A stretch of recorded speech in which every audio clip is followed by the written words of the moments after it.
Welcome, listeners of WHFB AM 1060 and WIMS AM 1420, as we launch another edition of the Green Radio Network. Here on the Green Radio Network, we'll bring you a variety of green topics and the latest information on green technology and transportation. This program features environmental leaders throughout northern Indiana and the entire nation. The Green Radio Network is sponsored by NERPC, the Northwestern Indiana Regional Planning Commission, and the award-winning South Shore Clean Cities. Both entities are leaders in the environmental industry and work together to bring cleaner air and more sustainable living to northern Indiana. Now to introduce Carl Lisek, Executive Director of South Shore Clean Cities and the host of the show. Well, thank you for that introduction. And today our guest is Mr. John Minear. He's the Executive Director of the Lake County Solid Waste Management District. John, welcome back to the show. It's good to be here. Thanks, Carl. So it's just, it's always great to see you. There's always so many great things that Lake County Solid Waste District is doing. And why don't you tell our folks a little bit more about the Lake County Solid Waste District and what you do? Yeah, our primary mission is to try to reduce as much waste from the landfills through providing programs such as recycling, waste reduction. We have some focuses on getting education out to the schools. We do offer a program for household hazardous waste. We have several recycling drop-offs throughout the county. Mm-hmm. Also offer electronics recycling at different locations. And this year, we've made kind of a change to where we're now going to be able to recycle the tires that we've been collecting. So, yeah, that's a big change. Mm-hmm. Originally, they were being shredded and taken to the landfill. Yes. Now we've been able to work out a contract with a vendor here in Indiana who their focus is on recycling mm-hmm. the tires and using them in playground materials. Sure. And football fields, tracks, those types of things. So we're excited about that. We'll start that program in April. So we'll now start getting credit for the recycling of the tires. Wow, so that's exciting. Great. Yeah, it's very exciting. I know several years back that we were involved with your group in regards to using it as pavement enhancers. Mm-hmm. And, I think that with the Department of Transportation and the IDEM, Indiana Department of Environmental Management, that was a good program. And I think there's several lots and roads in the listening area that have actually been paved with some old tires. So all great stuff. So I know that you recently moved your location of your district offices. Tell us a little bit about that. Yeah, we had our education center located over on Calumet Avenue in Hammond. We had our educators over there where mm-hmm. we bring schools over for field trips, and our educators teach about recycling and waste reduction programs there. And then we had our administrative offices over in Maryville. Mm-hmm.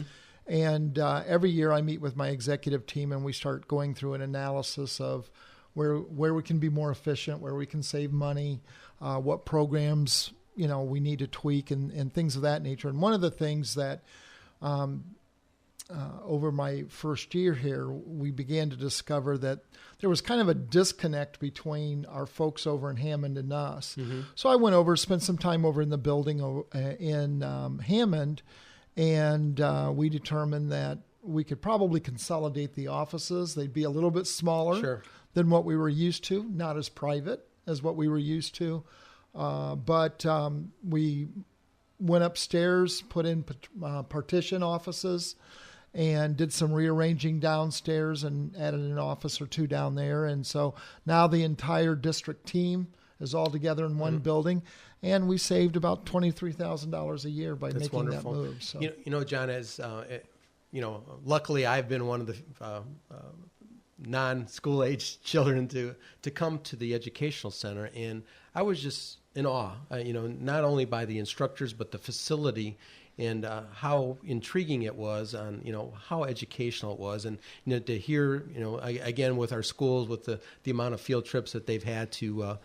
Because of funding reasons, they're not conducting as many field trips. But going there, and it was just such an educational experience. And I know I can't even imagine the thousands of kids or students that have come through that center. Yeah, it is exciting. It's if you haven't been in the facility, I encourage folks to come on out. We have a trout stream Yes. there with live trout. It's kind of unique for a facility like that. And the neat thing about that is it kind of helps teach the kids what the impact is to our local ecosystem when people litter or people illegally dump their barrels next to waterways and things of that nature. And of course, being from northern Indiana in this area, as you know, our ecosystem system is sensitive. And any of those kind of disruptions can impact the wildlife. And so we're able to literally show them, live fish swimming in the stream. And so it's fun for the kids. We have a big tree in the middle of the education center that the kids can walk up the stairs and slide down the slide.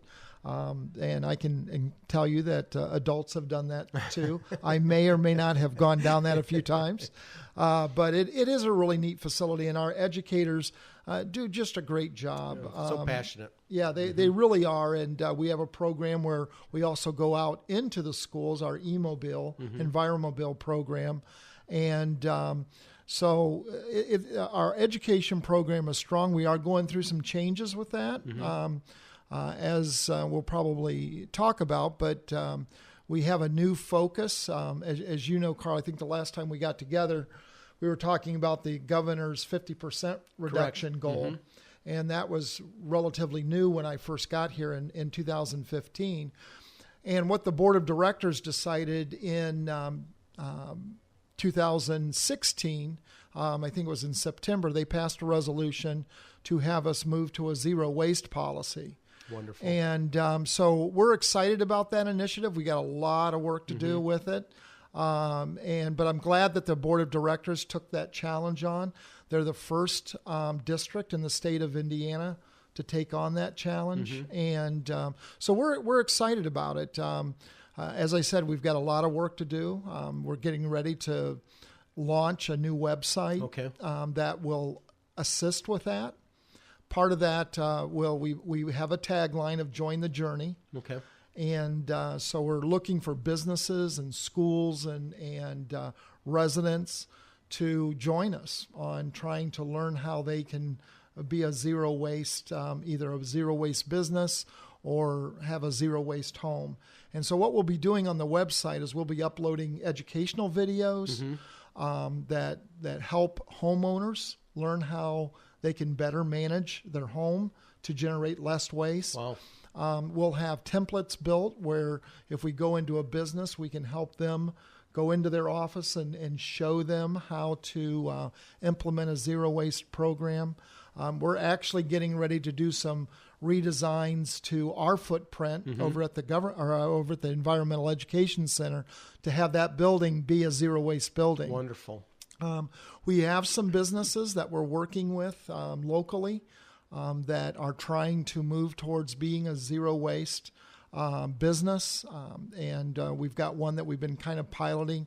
Instead of having their material go to the landfill, we're actually composting that material. Wonderful. So there's a lot of neat things that are going on right now. But we've got a long way to go, and that's why we call it a journey, because it's going to take time. And the idea of meeting a zero waste goal is a challenge, but we're excited about it. Well, and again, I think it's change. And I think I remember the first conversation when I first met you that this is one of your ambitions for our area. And again, part of what here in as Hoosiers here in Northwest Indiana, we like to be challenged, and we've had very good success with our recycling programs. Benefit of all the waste districts here in Lake, LaPorte, and Porter counties, and I know that you all work very well together in doing that, and so. We're very excited about this. I think that just changes the complexity and changes the vision and the focus of Northern Indiana. And so we're very excited. And I will say right now that we will want to be a part of that journey with you. So as you talked about that, you talked about compost, and I know about you've made a lot of improvements with the Gary compost facility. Let's talk a little bit about that. Yeah, the Gary Compost Facility was kind of an interesting site. It's evolved into something bigger than what we originally, I think, before I came, the former executive director, had a vision for that site. And what we did was kind of expand on it. And we've had the opportunity not only to take in leaves at the site, but we're now taking some wood waste from communities. And in addition to that, we had, as I mentioned earlier, a local business that had a product that they were having a real difficult time getting rid of, and it was just pre-consumer food. It was frozen food, strawberries, vegetables, that type of thing. And they were looking for a final place to take it, and it was looking like to them that they were just going to have to landfill this. And they happened to make a phone call to me, and fortunately, the city of Gary, their council there was supportive of letting us do a pilot, and IDEM supported it. We modified our registration through IDEM, and we did a 120-day pilot program to just make sure it would work. Sure. And fortunately, the program went better actually than what we thought. We were able to take leaves and blend the food waste with it, grind it up, and actually just this past week, the town of Munster came out and took about 30 yards of that food waste byproduct, the soil amendment that was created from it, and they're going to be demoing it in some of their projects to see how it works. Wonderful. And so we were real excited about that. The turnaround has been really quick because of the process that we use. We're able to actually turn that around quicker than we are the leaves. But it's we're excited about it, and we're hoping that down the road, we've talked to Strax and Ventil, and they gave us a letter of support. We recently received a grant from IDEM. Congratulations. Yeah, we were excited about that, and that's going to help us expand our food waste program. We're actually building a zero waste policy around our food waste for Lake County.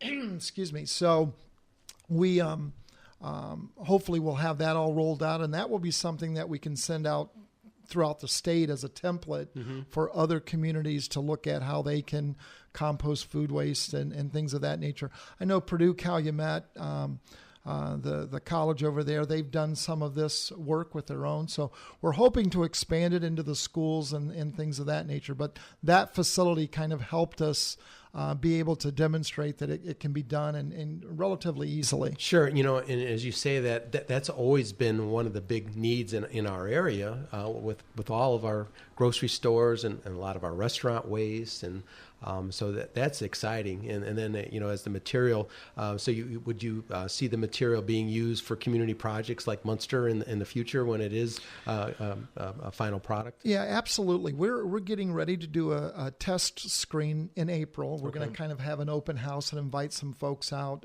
through the grant that we got. We're going to be able to purchase a screener that we can run the material to and make it into a much better soil amendment. And then our plan is to, we're not going to give it away. We're going to sell it because we do have some costs associated with it. But we're primarily going to focus on the landscape businesses to sell it to them because they're already out there selling it to the community. And we're not interested in competing against their market. We just want to be a supplier to them. And then also to the municipalities for their projects that they have. We do have a couple local organizations, church groups that have contacted us, and we'll work with those groups because a lot of times our elected officials are involved in those projects, neighborhood improvement projects where they need some of that. So we're going to try and work with those kind of organizations as well, as long as we can meet the demand of our local retailer landscapers. Sure. That's what we hope to do. It sounds like a huge undertaking. I mean, when you look at the size and the number of potential opportunities, but I know this product, I've heard this product is a great product, and that's what people want. They want a great product. So that's very exciting. You talk about the zero waste. Can you explain to our listeners exactly what?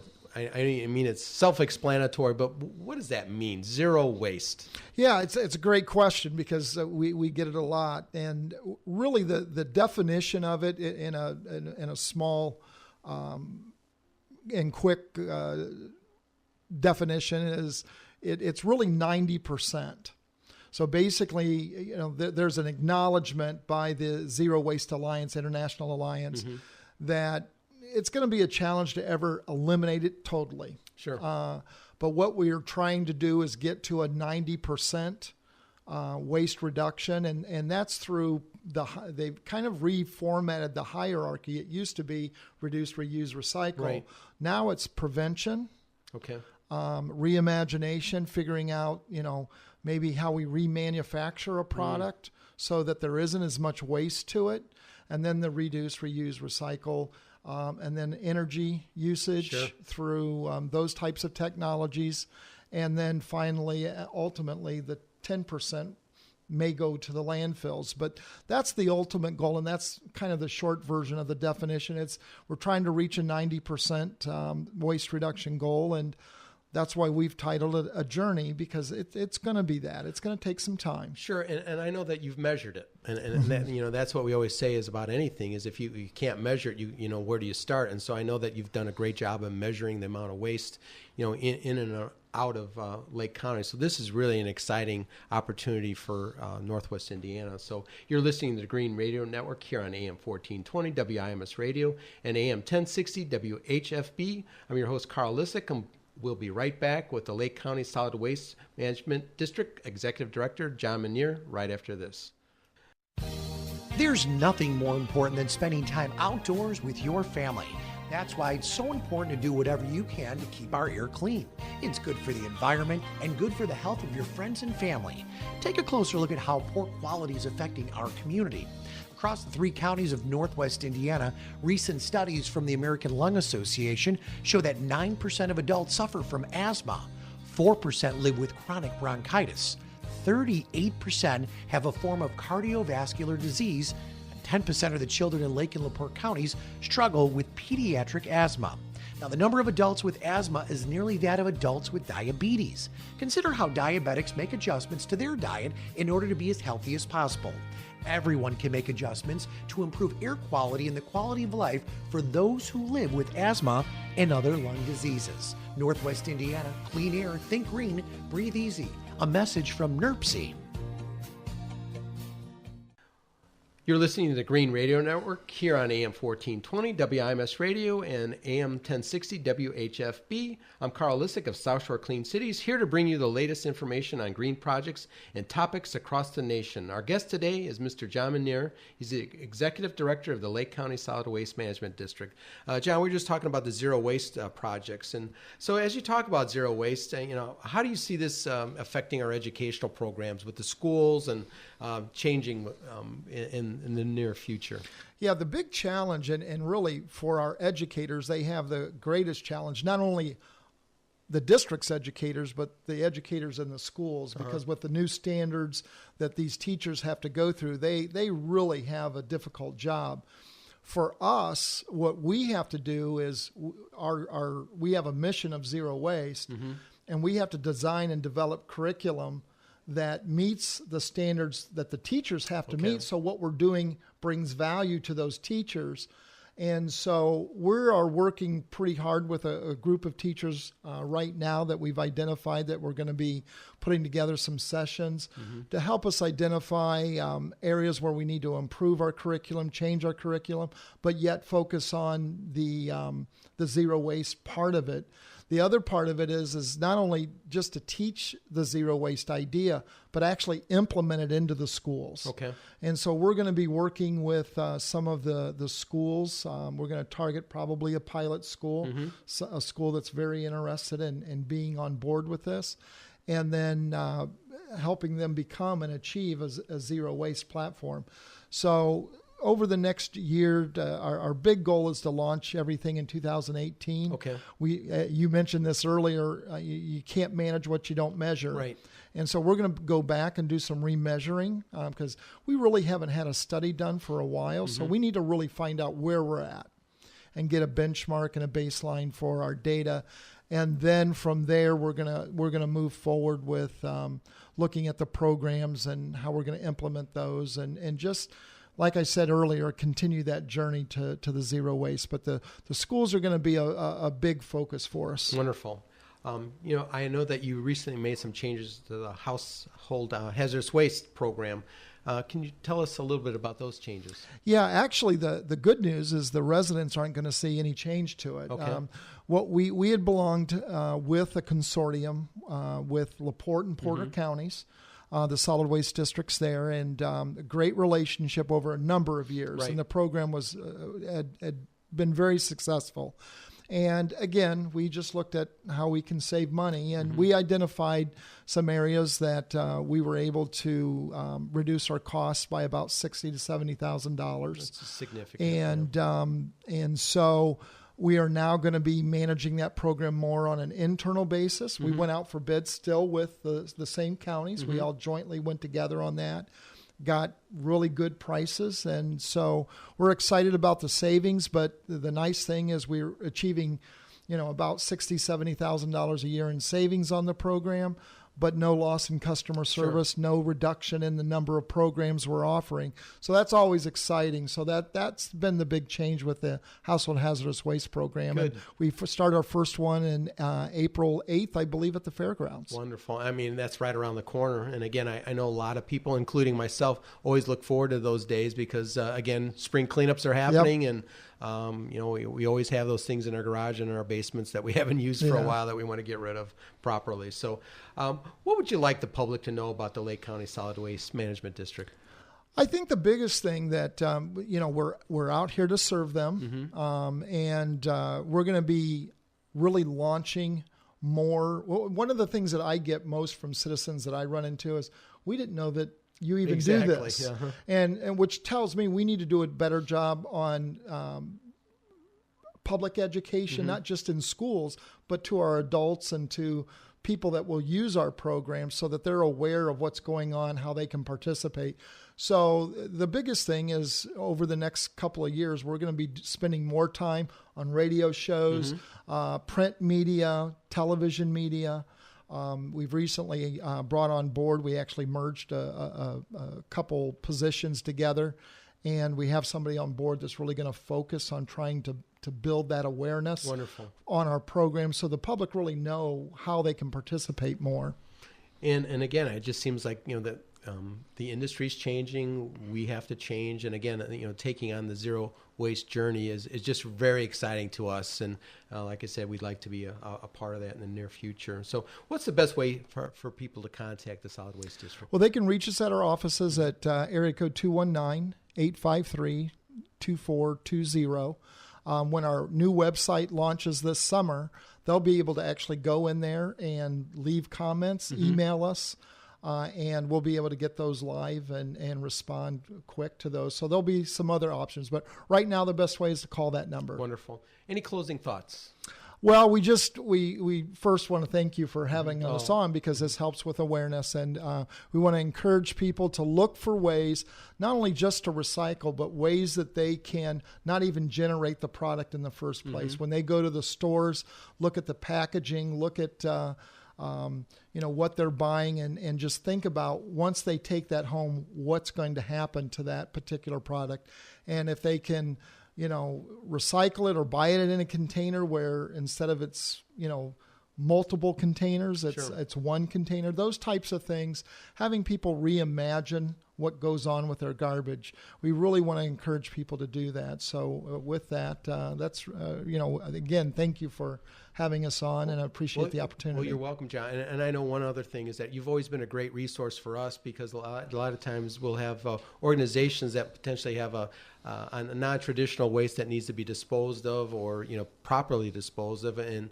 you have always been a great resource for that. And I think a lot of times is, as a public servant, that, people sometimes forget to call the solid waste district, because a huge amount of resources. And again, we thank you for your work. We look forward to, working with you on this initiative and, what it's going to mean to not only Lake County, but to the rest of Indiana. So congratulations on that. And thank you. That will do it for today's edition of the Green Radio Network. I'm your host, Carl Lisek. Thanks again to our guest, Mr. John Minear. He's the Lake County Solid Waste Management District Executive Director.